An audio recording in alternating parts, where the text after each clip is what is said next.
Hey, Ronnie. Hey, Robert. Daryl. Tech Talk Tuesday, number 114. Hard to believe. Hard to believe. Let's see. I'm going to talk about some cool stuff today. I'm going to talk a little bit about lifters and the parts and why.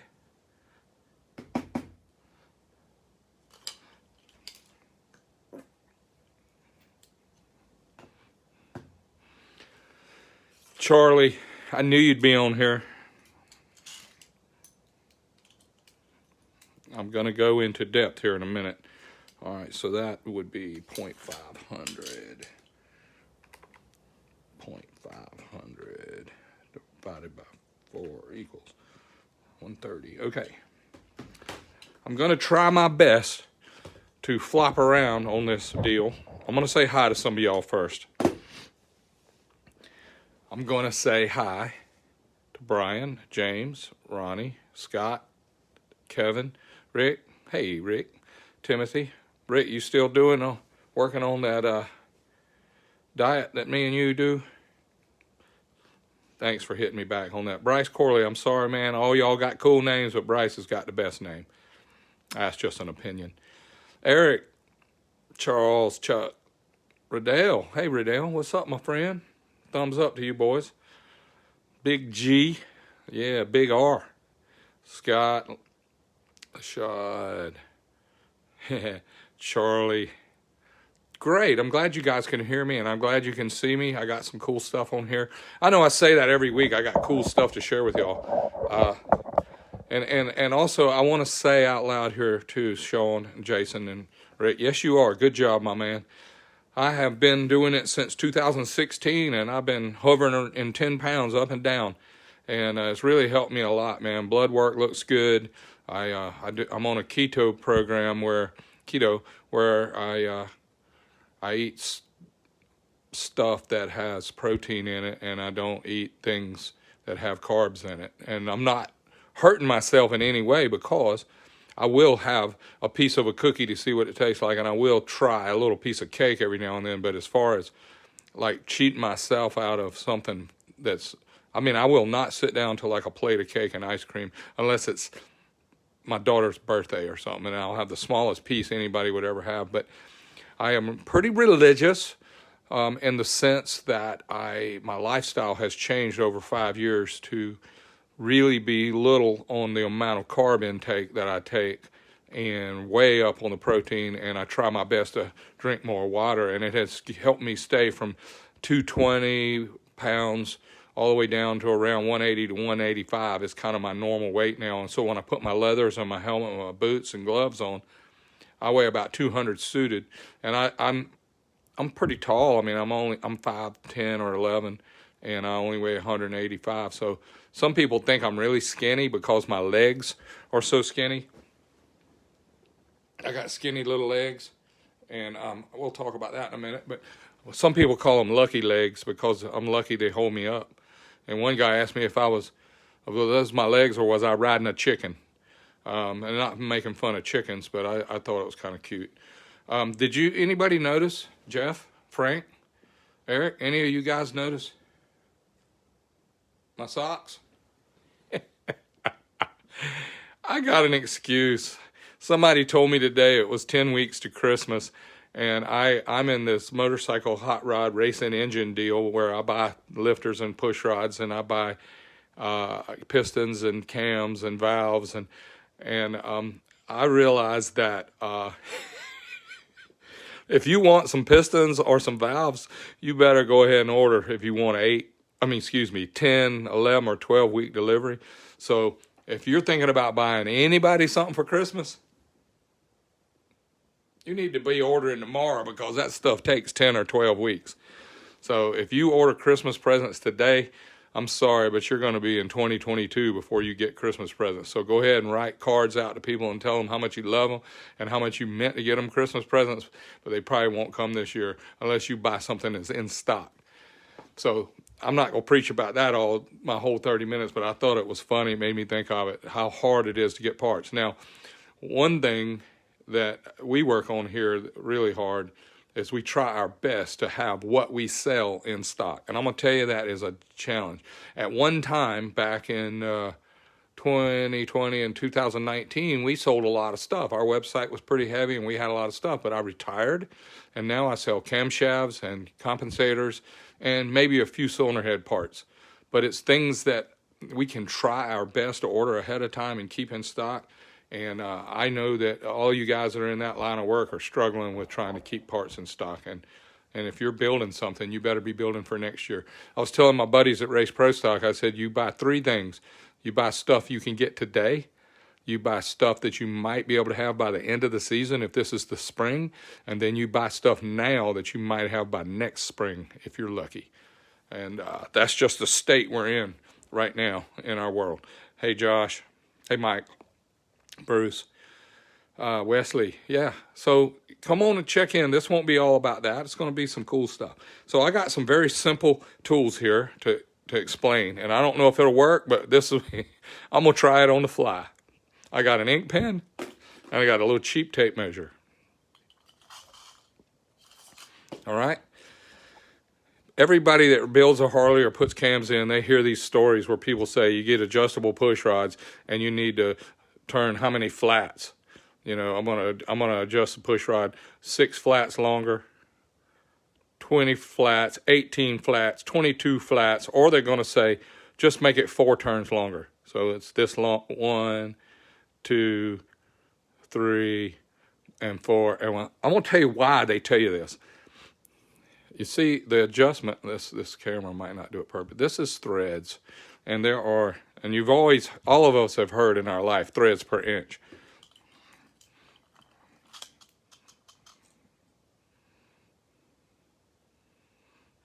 This is how many threads, this is an inch, and this is an inch of threads.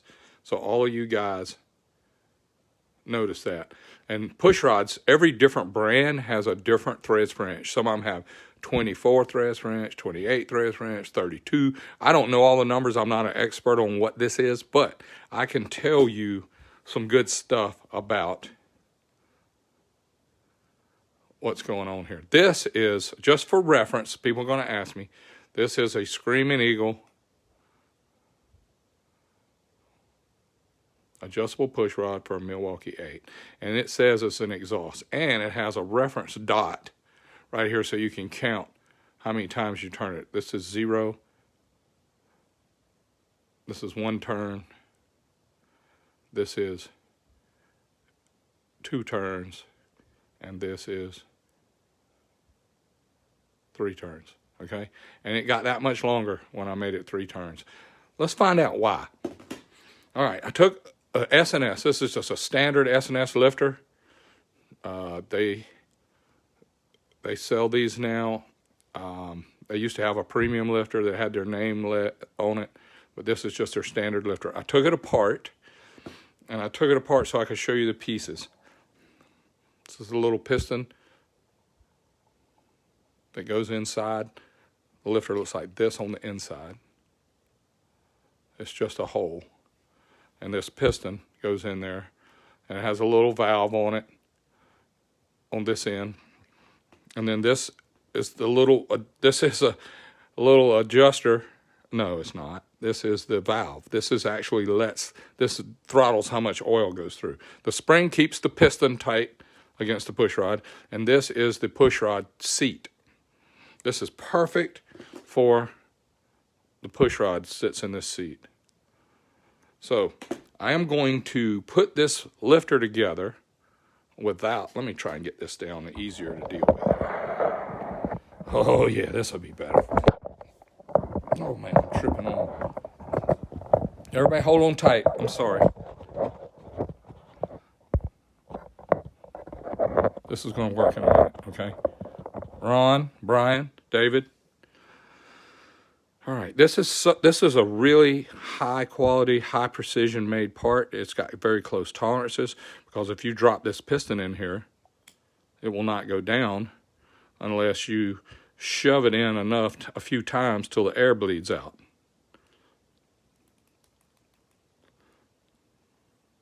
Push the air out. There we go. I shoved it in enough times that I got the air out of it. Now you can see how far down the piston goes. This little valve that controls how much oil goes through it, the rate of flow. I'm going to drop it in there. It goes just like this. And then I'm going to put the piston in. The pushrod seat in. And it showed this clip sets where the piston can't come out. And this piston is bottomed out, and the cup is bottomed out down in this pushrod. This is solid. This is now solid. No oil. The piston is solid down in the lifter. Okay? That makes sense to everybody so far? All right. And if I am able to, being I'm getting a little older, I'm going to try and fool this clip in there for purposes of showing you this exercise. There's a clip at the top. Once there's a clip groove at the top of this lifter, once I get this clip in, maybe we'll be able to see how this works. All right, it's almost there. Now I'm going to get this little ink pen. Maybe I can get this, or maybe my key. Let's try a key.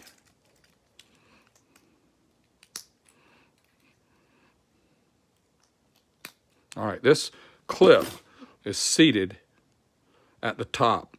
So this piston and pushrod cup cannot come out now. You can hear it rattling, right? Okay. This is how far from that, where that sits down in there, to this clip is how far this piston can move. Let's shove it in there, make sure it's all the way down. It is all the way down. So the distance from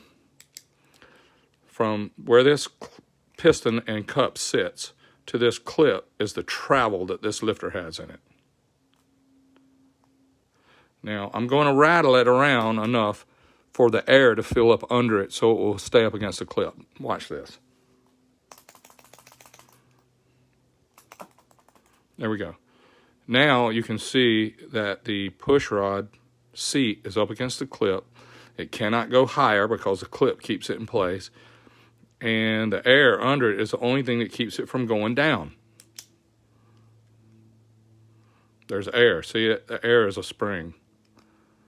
All right. Now, when I put this together completely, it will have this return spring in it that will keep this piston in place. But for the measurement and for the purpose of this video, I'm going to measure how deep this is. I'm going to stick just an ordinary tape measure down in here.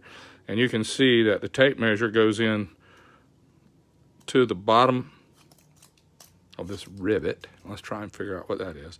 Okay, I got this against the pushrod cup and the piston's in the hole as far as it'll go. And it comes to the bottom of this rivet. The bottom of that rivet is about 3/8 of an inch. So 3/8 is 375. So I'm going to guess that that's about 375. Now when this piston comes all the way to the top, we can also measure and see what the travel difference is. If you look at the tape measure, there's another rivet and a half of room for that piston to go down and to be full of oil. That is the adjustable part of a hydraulic lifter. Now, we can do some math and we can figure out that with the piston at the top against the clip, we have 3/8 of an inch. And excuse me, let's do this right.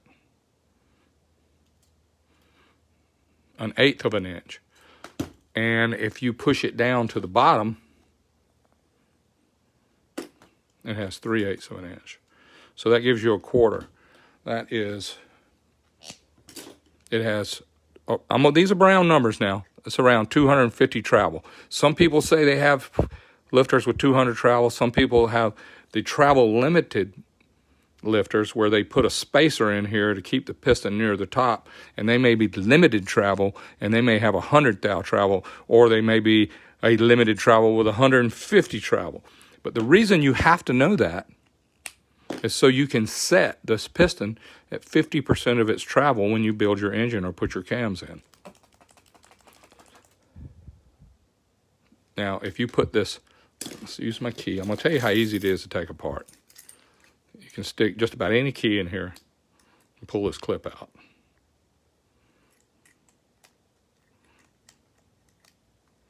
A smaller key probably works better.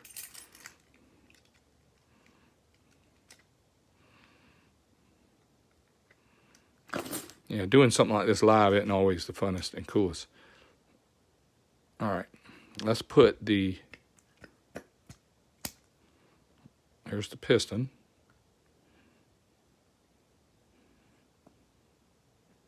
Boy, that thing's got a good tight fit. Alrighty.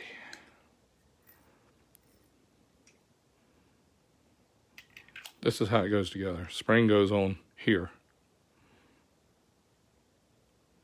Just like this. And we put the piston in with the spring holding it up. Now this thing's got some tension on it. It's hard to get the clip in now. And then of course the throttle valve that throttles how much oil goes in and out goes in on top of the piston, just like this. Breaking up bad. Oh man, I don't want it break. Is it really breaking up, y'all?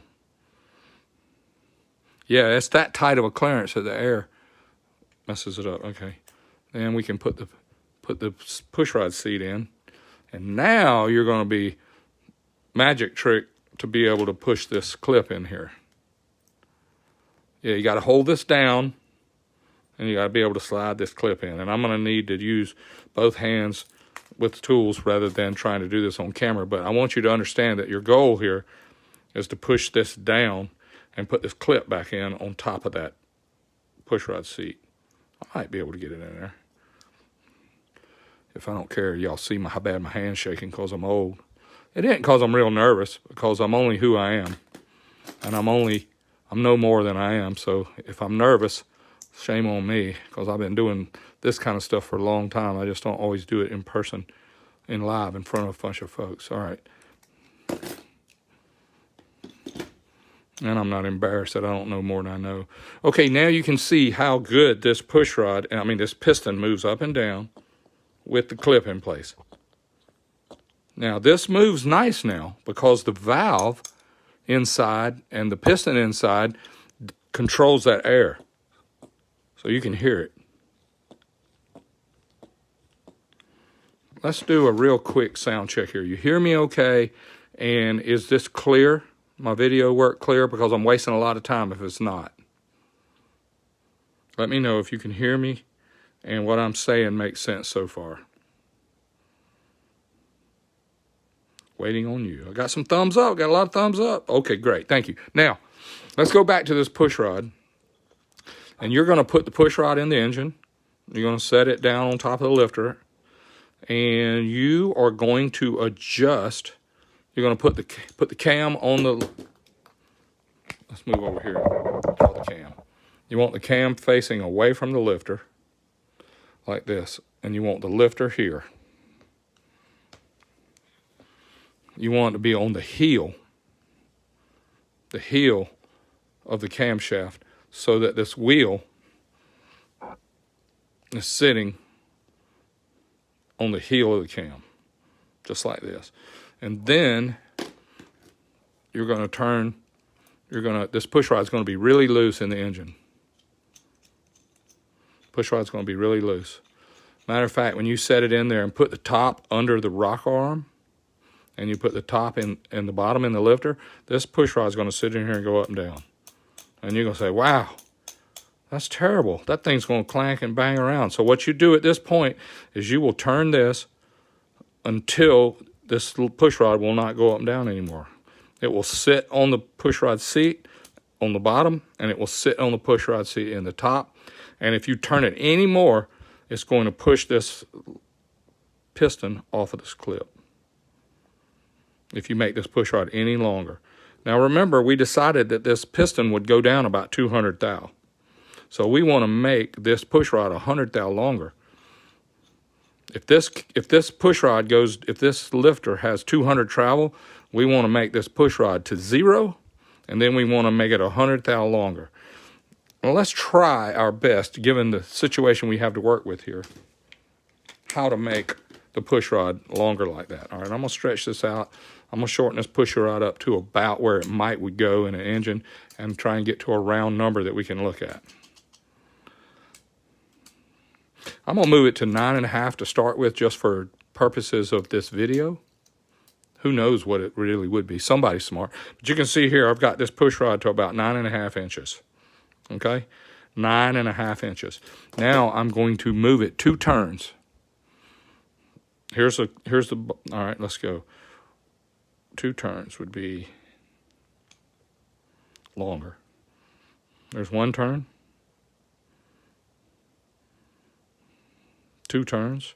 And then lock it down where it won't move while I'm measuring it. And then I'm going to go back to the push rod, to the tape measure, and see what we gained. As you can see here, it moved it 1/8 of an inch. That's 125 thousandths. So we made the push rod 125 thousandths longer with 2 turns. Now let's go to 4 turns like I read on the internet. People say you got to move it 4 turns. All right, let's go. All right, let's go 1, 2. That makes 3 turns total. And then go again, and that makes 4 turns total. Now let's lock it down where it won't move, just enough for the video. And then let's put it back on the tape measure. I hope y'all can see this good because I am steady talking. All right, you can see how much longer I made it now. It was 9.5. Now it's almost 9 3/4. It's a little less than 9 3/4. So I pretty much used up the majority of the. I have just depressed this lifter, this piston down almost 3/8 of an inch, and it only had that much. So me, George Bryce, Star Racing, my style is I want the lifter, I want the piston off the clip. I want it in the middle of its travel so that it can go, so this push rod can move up and down as the oil pressure feeds through the bleed hole. Oil pressure goes in here and keeps this full.